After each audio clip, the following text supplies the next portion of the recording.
જય શ્રી કૃષ્ણ. આજે આપણે ગણિત ધોરણ 1 માં પાઠ 12 છે જેમાં પેજ નંબર 48 આજે આપણે સમજીશું. બરાબર. પેજ નંબર 48 માં તમને પાંચમો પ્રશ્ન આપવામાં આવ્યો છે. એમાં ભમરડાનું ચિત્ર, એમાં પ્રશ્નોના ઉત્તર લખવાના છે. તો એમાં પહેલો પ્રશ્ન છે, આપણે દુકાનદારને વસ્તુના બદલામાં શું આપીએ છીએ? બરોબર. આપણે કાંઈ વસ્તુ લેવા જાય તો દુકાનદારને એના બદલામાં શું આપીએ છીએ? આપણે આગલા વિડીયોમાં જોયું કે આપણે એની બદલામાં શું આપીએ છીએ. તો તમને અહીંયા સાચા જવાબ સામે સાચાની નિશાની કરવાની છે. તો પહેલું ચિત્ર છે ભમરડાનું છે, બીજું ચિત્ર છે રૂપિયા પૈસાનું છે, ત્રીજું ચિત્ર છે તમને કપડાં આપવામાં આવ્યા છે અને ચોથું ચિત્ર છે ડ્રાયફ્રૂટ આપવામાં આવ્યું છે. બરોબર. તો આ બધા ચિત્ર છે એમાંથી આપણે દુકાનદારને કાંઈ કોઈ પણ વસ્તુ લેવા જાય તો એના બદલામાં ભમરડો આપીએ છીએ, નથી આપતા. તો શું આપીએ છીએ? રૂપિયા પૈસા આપીએ છીએ. તો કે હા, તો રૂપિયા પૈસા આપીએ છીએ એટલે આપણે અહીંયા રૂપિયા પૈસાની સામે આપણે શું કરશું? સાચાની નિશાની. બરોબર. હવે કપડાં પણ ન આપીએ, ડ્રાયફ્રૂટ પણ ન આપીએ, આપણે વસ્તુના બદલામાં દુકાનદારને શું આપીએ? તો કે રૂપિયા પૈસા આપીએ છીએ. બરોબર. હવે એક પેન્સિલ ખરીદવા કેટલા રૂપિયા? એના પછી નીચે છે તમને બીજો પ્રશ્ન આપ્યો છે કે એક પેન્સિલ ખરીદવા માટે કેટલા રૂપિયા જોઈએ? સાચો જવાબ હોય એની સામે સાચાની નિશાની કરો. તો તમને નીચે તમારી સ્વાધ્યાય પોથીમાં નોટો દોરેલી છે. 20 રૂપિયાની નોટ છે પહેલા, પછી 5 રૂપિયાની નોટ છે, પછી 50ની નોટ છે અને 100 રૂપિયાની નોટ છે. બરોબર. તો આપણે પેન્સિલ એક લેવી હોય, એક જ પેન્સિલ લેવી હોય તો એના 20 રૂપિયા હોય ના હોય? તો 5 રૂપિયા હોય કે નહીં? તો આપણે એક પેન્સિલ કેટલાની? ઓછામાં ઓછી 5 રૂપિયાની આવે. આપણે વધારે પેન્સિલ, આખી પેન્સિલનું બોક્સ નથી લેવાનું, એક જ પેન્સિલ લેવાની છે. તો પેન્સિલ હોય કેટલાની? 20 રૂપિયાની ન હોય, 50 રૂપિયાની ન હોય, 100 રૂપિયાની હોય. પેન્સિલ કેટલાની હોય?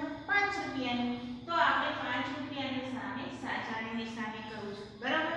કારણ કે 20 રૂપિયાની પેન્સિલ એક થોડી આવે, તો 20 રૂપિયામાં તો આપણે 4 પેન્સિલ આવી જાય ને. આપણે એક જ પેન્સિલ લેવાની છે એટલે એક પેન્સિલ કેટલાની આવે? તો કે 5 રૂપિયાની. 4 રૂપિયાની પણ ન આવે. બરોબર. કેટલાની આવે? તો કે 5 રૂપિયાની આવે. બરોબર. તો આપણે સોરી અહીંયા લખ્યું છે આપણે 5 રૂપિયાની. બરોબર. 5 રૂપિયાની સામે આપણે 5 રૂપિયાની જે નોટ છે એની સામે અહીંયા આપણે 50 રૂપિયાની નોટ લઈ છે. બરોબર. અને પછી છે 100.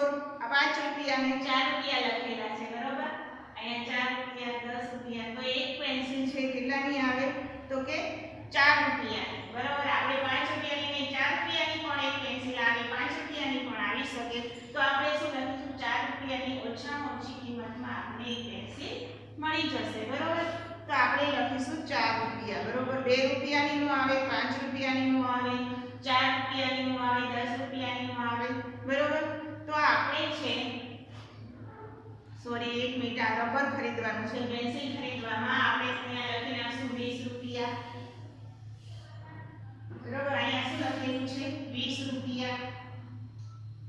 20 રૂપિયાની નોટ દોરેલી છે. પછી કેટલાની નોટ દોરેલી છે? પછી 5 રૂપિયાની, પછી 50 રૂપિયા અને પછી છે આપણે 100 રૂપિયાની નોટ. બરાબર.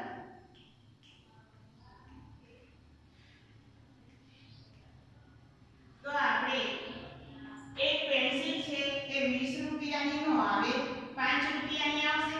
બરોબર. તો 5 રૂપિયાની પેન્સિલ આવશે અને 50 રૂપિયાની પેન્સિલ પણ તો 10 આવી જાય. તો એ પણ નો આવે, 100 રૂપિયામાં પણ નો આવે. એટલે આપણે 5 રૂપિયાની નીચે સાચાની નિશાની કરીશું. બરોબર. હવે ત્રીજા પ્રશ્નમાં પૂછવામાં આવ્યું છે એક રબર ખરીદવા 2 રૂપિયા જોઈએ તો ટીના અને ટપ્પુ બંનેના એક રબર ખરીદવા છે તો કેટલા રૂપિયા જોઈએ? બરોબર. તો ટીના અને ટપ્પુ છે એ એક રબર છે એ 2 રૂપિયાનું આવે. બરોબર. તમે ઇરેઝર વાપરો ને, આ એક ઇરેઝર છે એ 2 રૂપિયાનું આવતું હોય. એક રબર લેવું હોય, ઇરેઝર લેવું હોય તો. પણ આપણે 2 રબર લેવા હોય તો કેટલા રૂપિયા થાય? તો 2 ને 2 કેટલા થાય?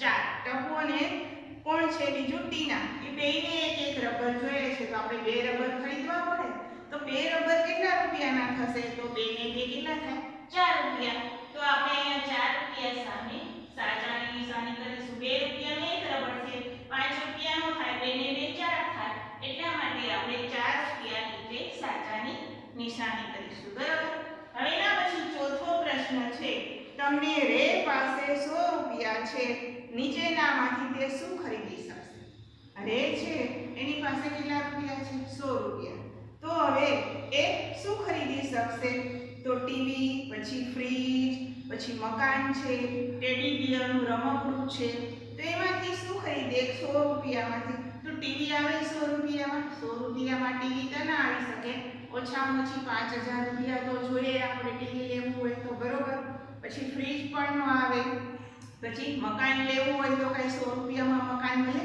બરોબર ભાડે પણ ના મળે તો પછી ઘરનું મકાન લેવું હોય તો મળે ના મળે ને તો આ 100 રૂપિયાનું એક રમકડું આપણે લઈ શકીએ તો આપણી પાસે 100 રૂપિયા હોય તો આપણે શું લઈ શકીએ તો કે રમકડું ટેડી બિયરનું રમકડું એની સામે આપણે સાચાની નિશાની કરીશું બરોબર હવે પાંચમો પ્રશ્ન છે તમને પૂછવામાં આવ્યું છે કિનાએ શાર્પનર એટલે કે સંચો આપણે જે પેન્સિલને આપણે અણી કાઢવા માટે શાર્પનર વાપરીએ એ ખરીદવો છે તો એની કિંમત કેટલી છે 5 રૂપિયા છે તો જો કિના પાસે 10 રૂપિયા હોય તો તેને દુકાનદાર પાસેથી રૂપિયા પાછા આપશે કે નહીં શું એની પાસે 10 રૂપિયા છે ને સંચો છે એટલે કે શાર્પનર છે કેટલા રૂપિયાનું છે 5 રૂપિયા તો એને પૈસા પાછા આપે કે નહીં તો હા એ પૈસા પાછા આપે કારણ કે 10 રૂપિયાનો સંચો નથી 5 રૂપિયાનો છે એટલે એને 10 રૂપિયામાંથી પૈસા તો પાછા આપવા પડે ને બરાબર તો એ 10 રૂપિયા આપે તો એને પૈસા પાછા આપવા પડે પણ કેટલા આપવા પડે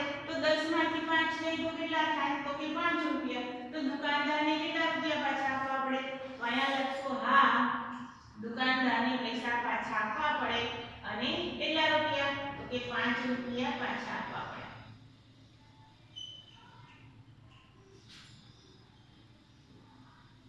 બરાબર હવે આપણી પાસે છઠ્ઠામાં પ્રશ્નમાં કીધું છે કે આપણી પાસે રૂપિયા ના હોય એટલે કે પૈસા ના હોય તો પણ દુકાનદાર આપણને જોઈતી વસ્તુ મફતમાં આપે આપણને આપણે એમ કહીએ દુકાનદારને મારી પાસે પૈસા નથી પણ ચોકલેટ આપો બિસ્કિટ આપો અથવા કોઈ પણ બોલ આપો બરાબર તો એ આપણને આપશે મફતમાં કઈ વસ્તુ આપે ના આપે તો આપણે એની સામે જે બોક્સ આપ્યું છે એમાં શું સાચું કે ખોટું તો આપણે શું કરવાનું ખોટું એ આપણને મફતમાં વસ્તુ ન આપે એટલે આપણે ખોટાની નિશાની કરવાની બરોબર તો જો રૂપિયાનો સિક્કો આપણને લખ્યું છે કે વસ્તુ મફત આપે છે તો મફત આપતા નથી એટલા માટે આપણે ચોકડીની નિશાની ખોટાની નિશાની કરી બરોબર એના પછી છે કે 1 રૂપિયાના સિક્કા કરતા સાતમા પ્રશ્નમાં 1 રૂપિયાના સિક્કા કરતા 5 રૂપિયાનો સિક્કો કદમાં મોટો હોય છે તમે સિક્કા હમણાં મેં તમને આગલા વિડીયોમાં બતાવ્યા 5 રૂપિયાનો સિક્કો 1 રૂપિયાનો સિક્કો જૂનો સિક્કો હતો એ 5 રૂપિયાના સિક્કા કરતા પણ કદમાં મોટો હતો પણ અત્યારનો સિક્કો છે એ 5 રૂપિયાના સિક્કા જેવડો જ છે બરોબર તો એ બેના કદમાં તે 5 રૂપિયાનો સિક્કો મોટો હોતો નથી તો આપણે શું લખવું પડશે ખોટું સાચું છે કે ખોટું તો 5 રૂપિયાનો સિક્કો કદમાં મોટો નથી એટલા માટે તેને આપણે અહીંયા ખોટાની નિશાની કરીશું બરાબર હવે એના પછી છે 8મો પ્રશ્ન છે કે બોલ અને બેટ ખરીદવા હોય તો આપણે કેટલા રૂપિયા જોઈએ સાચા જવાબ પર નિશાની કરવાની છે આપણે બરોબર તો ચોરસની નિશાની કરવાની છે બરોબર સાચા જવાબ પર આપણે ચોરસ કરવાનું છે તો બોલ અને બેટ 1 રૂપિયાનો આવે ન આવે 1 રૂપિયામાં બેટ અને બોલ આવે ચોકલેટ આવે બોલ આ બેટ અને બોલ લેવા હોય આપણે પ્લાસ્ટિકના લઈએ તો પણ ના આવે બરોબર પછી છે 2 રૂપિયા પણ ન આવે 5 રૂપિયાના પણ ન આવે તો કેટલા રૂપિયાના આવે 100 રૂપિયાના ઓછામાં ઓછા 100 રૂપિયા હોય ત્યારે આપણે બેટ અને બોલ લઈ શકીએ તો આપણે 100 રૂપિયા ઉપર ચોરસ કરીશું બરાબર આપણે ચોરસની નિશાની કરવાની છે તો આપણે બોલ અને બેટ ખરીદવા હોય તો કેટલા રૂપિયા જોઈએ તો કે 100 રૂપિયા બરાબર હવે એના પછી 9મો પ્રશ્ન છે કે એક નોટબુક નોટબુકની કિંમત 10 રૂપિયા હોય તો 1 રૂપિયા ખાલી જગ્યા સિક્કા અથવા 2 રૂપિયાના ખાલી જગ્યા સિક્કા પણ આપી શકાય. તો નોટબુકની કિંમત કેટલી છે તો કે 10 રૂપિયા. હવે 10 રૂપિયા હોય તો આપણે એક એકના સિક્કા આપવા હોય તો કેટલા આપવા પડે? 1 રૂપિયાના. તો 10 સિક્કા આપવા પડે ને, તો આપણે શું લખવું પડશે? 1 રૂપિયાના 10 સિક્કા. અને 2 રૂપિયાના કેટલા સિક્કા આપવા પડે? તો આપણે 2 ના કેટલા સિક્કા આપવા પડે? તો આપણે 2 2 4 આ 2 આ 2 2 4 2 6 2 8 ને 2 10. તો આ 5 સિક્કા આપીએ ત્યારે 10 રૂપિયા થાય ને. તો 2 રૂપિયાના કેટલા સિક્કા? તો 2 રૂપિયાના આપણે 5 સિક્કા આપવા પડે. બરાબર?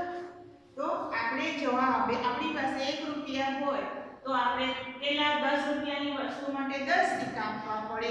અને 2 રૂપિયા હોય તો આપણે 5 પેલા 10 રૂપિયા આપવા હોય તો કેટલા સિક્કા આપવા પડે? 5 સિક્કા આપવા પડે. બરાબર? પણ 10 ની નોટ હોય તો 10 રૂપિયા જ આપી દેવાના હોય. પણ જો આપણી પાસે સિક્કા હોય તો આપણે 1 રૂપિયાના 10 સિક્કા આપવા પડે. 1 રૂપિયાના સિક્કા હોય અને 2 રૂપિયાના સિક્કા કેટલા આપવા પડે? તો કે 5 સિક્કા આપવા પડે. 2 50 10 થાય ને. આપણે ઘડી આવડતો હોય 2 નો તો 2 ને 5 કેટલા થાય? 2 50 10 થાય. તો આપણે 2 રૂપિયાના કેટલા સિક્કા આપવા પડે? 5 આપી શકાય. બરોબર? તો આ હતો તમારો 9મો પ્રશ્ન. હવે 10મા પ્રશ્નમાં જો તમને એક દૂધની બેગ એટલે કે થેલી બતાવવામાં આવી છે. તમે દૂધ લેવા જતા હો, અમૂલનું દૂધ લેતા હો, માહીનું લેતા હો, બરોબર? તો એ દૂધમાં તમે જુઓ કે કોથળીની ઉપર છે એ તમારે કિંમત લખવામાં આવેલી હોય છે. તો આમાં તમને કીધું છે કે આપેલું રેપર જે આ દૂધનું પેકિંગ કરવામાં આવ્યું છે એને શું કહેવાય? રેપર. બરાબર? તો એ રેપર ઉપર જુઓ તેમાં લખેલી કિંમત શોધીને લખવાની છે. તો તમે ઘણી વખત દૂધની કોથળી લેવા જતો ને તો તમારે દૂધની કોથળીમાંથી દૂધ કાઢીને પછી જુઓ કે એમાં તમે કિંમત ક્યાં લખેલી છે. તો તમે જુઓ આપણે અમૂલ ગોલ્ડનું દૂધ લઈએ તો એમાં આ અમૂલ ગોલ્ડના દૂધની થેલી છે. બરાબર? તો એ દૂધની થેલી પર કેટલી? 1/2 લીટર દૂધ હોય એની કિંમત કેટલી લખેલી હોય છે? તો કે 25 રૂપિયા. તો બરાબર? તો કે રેપર પર લખેલી કિંમત કેટલી છે? તો આપણે લખીશું 25 રૂપિયા. બરાબર? તો આ હતું તમારું પેજ નંબર 48. હવે 49મા પેજ ઉપર તમારે 48 અને 49મા પેજ ઉપર તમારે જો શું લખેલું છે કે 20 રૂપિયાની બોલ પેન છે, પછી છે 35 રૂપિયાની જે પેન્સિલ છે એનું પેક છે. બરોબર? પછી 150 રૂપિયાનું બેગ છે, 200 રૂપિયાના બૂટ આપવામાં આવ્યા છે. બરોબર? 55 રૂપિયાની પાટી આપવામાં આવી છે. તો કે આપેલી વસ્તુની કિંમત તેના પર લખાવેલી કિંમત છે, જે લગાવેલી કિંમત છે એ જોઈને આપણે જે આ કિંમત લખી છે ને એ જ જોઈને અહીં આપણે લખવાની છે. બરોબર? તમારે આ જોઈને તમારે લખવાની છે. એના પછી જો નીચેના ચિત્રમાં જે 49ના પેજ ઉપર 7મો પ્રશ્ન છે એમાં તમે જુઓ નીચે આપેલી વસ્તુઓની કિંમત આશરે કેટલી હશે એ તમારે તમારા મમ્મી પપ્પાને પૂછીને લખવાની છે. એમાં સાયકલ છે, પતંગ છે, ફ્લાવર વાસ છે, આઈસ્ક્રીમનો કપ છે, પછી ટી-શર્ટ છે, ઘડિયાળ છે, પછી જે કાચબાનું રમકડું છે, પીઝા છે. હવે એની કિંમત કેટલી હોય એ તમારે તમારા મમ્મી પપ્પા સાથે વાત કરીને ચર્ચા કરીને પછી એ કિંમત તમારી જાતે તમારે આ પેજ ઉપર લખવાની છે. ઉપરના પ્રશ્નમાં તમારે જોઈને કિંમત લખવાની છે, જે 6થો પ્રશ્ન છે એમાં. પછી 7મા પ્રશ્નમાં તમારા મમ્મી પપ્પા સાથે વાત કરી અને તમારે એની કિંમત કેટલી હોય એ પૂછવાનું. બરાબર? તમને નો ખ્યાલ હોય તો અને ખ્યાલ હોય તમે પતંગ લેવા જતા હો તો એની તમને કિંમત ખબર હોય, પીઝા ખાવા જતા હો તો એની તમને કિંમત ખબર હોય તો તમે તમારી મેળે લખી શકો. પણ જે વસ્તુની તમને કિંમત ના ખબર હોય તો એની કિંમત તમારા મમ્મી પપ્પા સાથે જાણી અને પછી તમારે લખવાની છે. બરાબર? હવે 8મા પ્રશ્નમાં છે તમારા ઘરે જે વપરાતી વસ્તુ હોય એ બોક્સ, કોથળી કે રેપર લખેલી કિંમત છે એ જોઈને તમારે લખવાની છે. બરોબર? તમે ટૂથપેસ્ટ વાપરતા હો, હવે તમે જે ટૂથપેસ્ટ વાપરતા હોય, કોલગેટ હોય, પછી ક્લોઝઅપ હોય, પેપ્સોડન્ટ હોય, તો એવા જુદી ટૂથપેસ્ટ તમે ગમે તે વાપરતા હો તો તમે એના રેપર ઉપર જે કિંમત લખેલી હોય 100 ગ્રામનું પેકેટ આવતું હોય 200 ગ્રામનું આવતું હોય તો એના ઉપર જે લખેલી કિંમત હોય એના ઉપર તમારે એ જોઈને તમારે લખવાનું છે. પછી છે સાબુ. સાબુ તમે કયો વાપરતા હો, જે સાબુ વાપરતા હો એના રેપર ઉપર જે કિંમત લખેલી હોય તો એ કિંમત લખવાની. પછી બિસ્કિટ તમે જે ખાતા હોય પાર્લેજી છે, બરોબર, બ્રિટાનિયાના છે, તો એવા જુદા જુદા બિસ્કિટ આવતા હોય, ક્રેક જેક છે, બરોબર, તો એના ઉપર જુદી જુદી કિંમત લખેલી હોય. તમે જે બિસ્કિટ ખાતા હોય એનું રેપર જોઈ અને તમારે એની કિંમત લખવાની, બરોબર. પછી નાસ્તાનું પેકેટ છે, તમે નાસ્તો લઈ આવતા હો, બરોબર, વેફર ખાતા હો તો એ બધી વેફર પર જે પેકેટ હોય એના ઉપર કિંમત કેટલી લખેલી, બરોબર. હવે એના પછી છે દૂધની થેલી. તમે જે દૂધ વાપરતા હો માહીનું હોય, અમૂલનું હોય, બરોબર. એના પછી આઈસ્ક્રીમનો કપ. તમે આઈસ્ક્રીમ વાડીલાલનો ખાતો હોય કે અમૂલનો ખાતો હોય કે કોઈ પણ આઈસ્ક્રીમ હેવમોરનો હોય તો એના કપ ઉપર જે કિંમત લખેલી હોય એ. પછી પેન્સિલનું બોક્સ છે. તમે પેન્સિલ વાપરતા હોય નટરાજની હોય, અપ્સરાની હોય, એ પેન્સિલ પણ જુદી જુદી આવે ને, બરોબર. તો એની પેન્સિલનું જે બોક્સ હોય એની સાથે પેન્સિલ લીધી હોય તો એના ઉપર બોક્સ પર પણ કિંમત લખેલી હોય છે, તો એનું કિંમત તમે લખી શકો. પછી ચોકલેટ હોય તો ચોકલેટ તમે જે ખાતા હોય ડેરી મિલ્ક હોય, 5 સ્ટાર હોય, બરાબર, તો એ કેટલાની આવતી હોય તો એના રેપર ઉપર જે કિંમત લખેલી હોય એ. પછી છે કંપાસ બોક્સ, બરોબર, તમે પ્લાસ્ટિકનો લ્યો, પછી બીજો પણ આવતો હોય પતરાનો પણ, તો એ કંપાસ બોક્સ ઉપર લખેલી કિંમત. પછી છે હવે આ બધી કિંમત તમારી જાતે તમારે જે વસ્તુ વાપરતા હો એના પરથી તમારે લખવાની છે, બરોબર. હવે 9મા પ્રશ્નમાં વિચારો અને કહો તમારે ક્યારે ક્યારે રૂપિયા પૈસાની જરૂર પડે છે. શું તમારે પૈસાની ક્યારે જરૂર પડે? તમારે ચોકલેટ ખાવી હોય, મમ્મી એમ કે મારા મમ્મીને તમે કહો મારે ચોકલેટ લેવી છે, તો તમે જ્યારે ચોકલેટ લેવા જાઓ, બિસ્કિટ લેવા જાઓ તો પૈસાની જરૂર પડે કે નહીં? કાંઈ વસ્તુ ખરીદવી હોય, તમારે પેન્સિલ જોઈતું હોય, ઇરેઝર જોઈતું હોય, બરોબર, તો એના માટે પણ પૈસાની જરૂર પડે કે નહીં? તો તમારે ક્યારે ક્યારે પૈસાની જરૂર પડે છે એ પ્રશ્નના જવાબમાં તમારે લખવાનું છે, બરોબર. એના પછી બીજામાં કઈ કઈ વસ્તુના બદલામાં આપણે રૂપિયા ચૂકવવા પડે છે તમારા મમ્મી પપ્પાને પૂછો અને એનો જવાબ લખવાનો, બરોબર. પછી છે ત્રીજો, આપણે સાના રૂપિયા ચૂકવવા પડતા. શું આપણે કઈ વસ્તુના રૂપિયા નથી ચૂકવવા પડતા, બરોબર. આપણે કોઈ પણ વસ્તુ ખરીદી હોય તો એના પૈસા ચૂકવવા પડે છે, પણ એક વસ્તુ ઉદાહરણ આપ્યું છે કે સૂરજનો પ્રકાશ, બરોબર.